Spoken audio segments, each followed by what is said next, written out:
Mid রেঞ্জের allrounder phone হতে পারবে কি অনর 200 লাইট? কারণ এই ফোনটাতে কিছু ভালো দিকও আছে, আবার কিছু খারাপ দিকও আছে। প্রথমেই ডিজাইন দিয়ে শুরু করি। ফোনটার পেছন দিকে খুবই মিনিমাল লুক দেওয়া হয়েছে, আর সামনের দিকে ক্যাপসুল শেপের পাঞ্চল কাট আউট থাকছে, এবং ফোনটা খুবই হ্যান্ডি এবং হালকা পাতলা একটা ফোন। ফোনটার ওজন মাত্র 166 গ্রাম, আর ফোনটাতে ডিসপ্লে হিসেবে ইউজ করা হয়েছে 6.7 ইঞ্চির ফুল এইচডি প্লাস রেজুলেশনের 90 হার্টজের অ্যামোলেড ডিসপ্লে। যদিও বাজেট হিসাব করলে এখন 120 হার্টজের রিফ্রেশ রেটটা খুবই কমন, এখানে 120 হার্টজের রিফ্রেশ রেটটা দেওয়া উচিত ছিল তাদের। এছাড়া বাজেট হিসেবে ডিসপ্লেটা খুবই ভালো, আর ফোনটাতে ক্যামেরা হিসেবে ইউজ করা হয়েছে পেছন দিকে 3টা সেন্সর, যার মেইন ক্যামেরা 108 মেগাপিক্সেলের। তবে এই মেইন ক্যামেরাতে কোনো ওআইএস থাকছে না, এখানে ওআইএসটা দেওয়া উচিত ছিল তাদের। সে সাথে 5 মেগাপিক্সেল একটা আল্ট্রা ওয়াইড অ্যাঙ্গেল লেন্স থাকছে এবং 2 মেগাপিক্সেলের একটা ম্যাক্রো সেন্সর থাকছে। আর সেলফি ক্যামেরা হিসেবে ক্যাপসুল শেপের পাঞ্চলের মধ্যে 50 মেগাপিক্সেল একটা সেন্সর ইউজ করা হয়েছে। ক্যামেরা সেটআপ হিসাবে আমি বলবো ঠিকই আছে, তবে তাদের মেইন ক্যামেরাতে ওআইএস দেওয়াটা উচিত ছিল।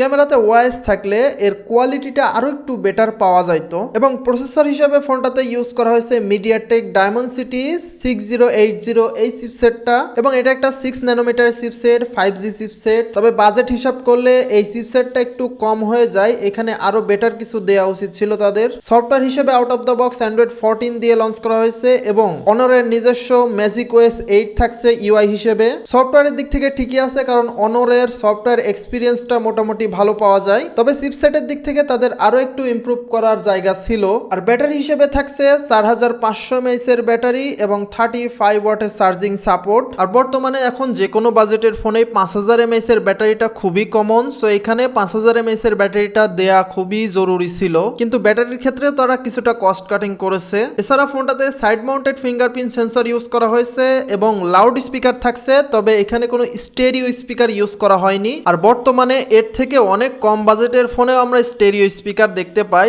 সেই জায়গাতে তারা মিড রেঞ্জের একটা ফোনে স্টেরিও স্পিকার ইউজ করলো না কেন, এটা বুঝতে পারছি না। এই ফোনটা 3টা কালারের সাথে আসছে, স্টেরি ব্লু, চায়ান লেক এবং মিডনাইট ব্ল্যাক। কালার 3টাই খুবই জোস। পার্সোনালি কালারগুলো আমার কাছে খুবই ভালো লেগেছে। এখন যদি ফোনটার দাম নিয়ে কথা বলি, এই ফোনটা বাংলাদেশে মোটামুটি 30,000 টাকার মধ্যেই পাওয়ার কথা, যদিও এখনো সব জায়গাতে অ্যাভেলেবল হয়নি। খুব শীঘ্রই এটা চলে আসবে বাংলাদেশে। সো আমি বলবো বাজেট হিসেবে অনর এখানে আরো অনেক ভালো বেটার কিছু স্পেসিফিকেশন দিতে পারতো, কিন্তু তারা অনেক জায়গাতেই কমতি রেখে দিয়েছে। এজন্য আসলে এই ফোনটার বাজেট হিসেবে কোনোভাবেই ভ্যালু ফর মানি বলা যায় না। অনরের আসলে উচিত তাদের ফোনের দাম হিসেবে স্পেসিফিকেশন গুলাকে একটু ঠিকঠাক ভাবে দেওয়া। তো যারা ফোনটা কেনার কথা ভাবছেন তারা একটু চিন্তা ভাবনা করে কিনবেন, কারণ এখানে অনেক বিষয় কনসিডার করতে হবে বাজেট হিসেবে। এই বিষয়গুলো যদি আপনারা কনসিডার করতে পারেন তাহলে ঠিক আছে, এই ফোনটা আপনারা নিতে পারেন। আর এই তো ছিল আজকের ভিডিও। দেখা হবে আবার অন্য কোনো ভিডিওতে। সবাই ভালো থাকবেন। আসসালামু আলাইকুম।